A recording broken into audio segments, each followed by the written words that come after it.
غزہ میں آج ایک بار پھر جنازے اٹھائے گئے۔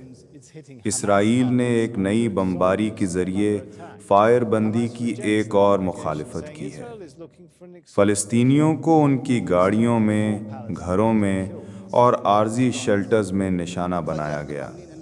اسرائیلی فوج دعویٰ کرتی ہے کہ وہ حماس کے ٹھکانوں کو نشانہ بنا رہی ہے، لیکن حماس کہتی ہے کہ اسرائیل صرف قتل عام کا بہانہ تلاش کر رہا ہے۔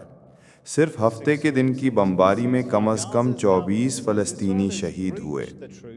ایک بچ جانے والے نے رو کر کہا، ہمیں لگا تھا جنگ بندی سے امن ہے، لیکن اچانک 2 راکٹ گرے۔ جب گھروں کی طرف بھاگے تو دیکھا 2 گھر ملبہ بن چکے تھے، اور اندر کون تھا؟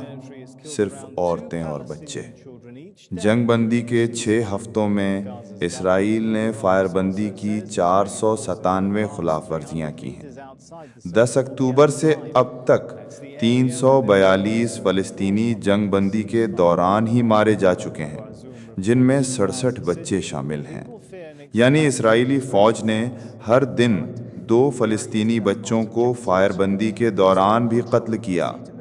غزہ حکومت کا کہنا ہے کہ اسرائیلی فوج مقررہ زرد لائن سے 300 میٹر آگے بڑھ چکی ہے، وہ علاقہ جہاں سے انہیں پیچھے ہٹنا تھا۔